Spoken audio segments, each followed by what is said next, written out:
The tallest building on Earth stands nearly half a mile tall, about 828 meters. That's the Burj Khalifa. And for more than a decade, nothing taller has been completed. But what you're seeing on screen right now was also real.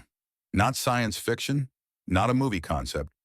Engineers and architects seriously studied buildings far taller than anything ever constructed. Some were formally proposed, some were engineered in detail, and one even began construction. So why don't they exist? Why did humanity stop pushing upward, even when the designs were possible? By the end of this video, you'll know exactly where the real limit is. For over a century, cities competed for one title: the tallest building on Earth. Chicago, New York, Shanghai, Dubai. Each generation pushed higher than the last. When the Burj Khalifa was completed in 2010, it felt like the peak of human ambition. But something strange happened after that. Technology kept improving, materials got stronger, engineering got smarter, yet the skyline stopped rising. To understand why, we have to look at the tallest buildings humans actually tried to build. The most extreme real attempt is the Jeddah Tower in Saudi Arabia, designed to exceed 3,000 feet, over 1,000 meters. It was meant to become the tallest building in history. Construction began in 2013. Foundations were poured. The core started rising. Elevator systems were designed for heights never attempted before. Then, everything stopped. Political upheaval, contractor collapse, funding freezes. For years, as the structure stood unfinished in the desert, construction has since resumed. But Jeddah Tower proved something critical. A kilometer-high building is possible, but only barely.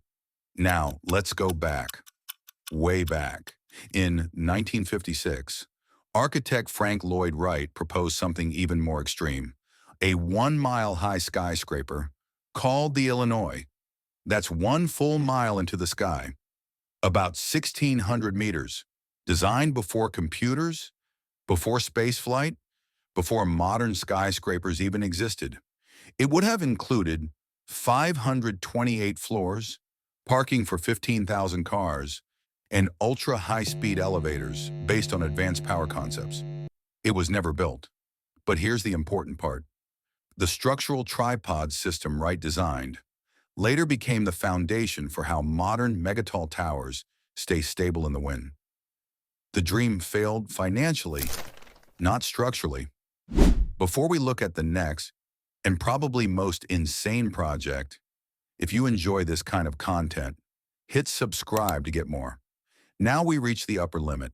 In the 1990s, Japanese engineers studied something on an entirely different scale: the Exceed 4000.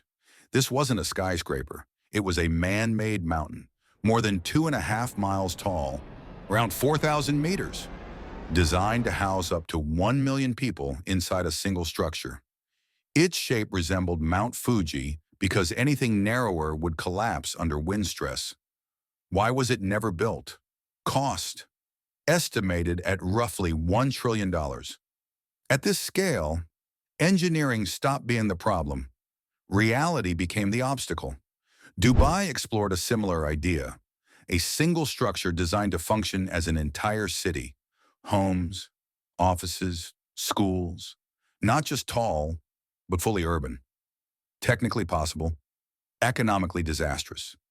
The higher buildings rise, the less usable space they deliver for the cost. At a certain point, vertical stops making sense. So could humans build taller buildings today? Yes, but 3 forces push back. First, elevators. At extreme heights, cables become so heavy they struggle to lift themselves. Second, wind. At those altitudes, wind becomes constant and violent. And finally, economics. 2 50-story towers generate far more value than one iconic 100-story monument. That's the real ceiling, not physics. Profit. Human ambition never disappeared. It simply collided with limits that don't care about dreams. The tallest buildings humans tried to build were possible, just not practical. And until something changes, materials, economics, or purpose. The skyline will stay exactly where it is.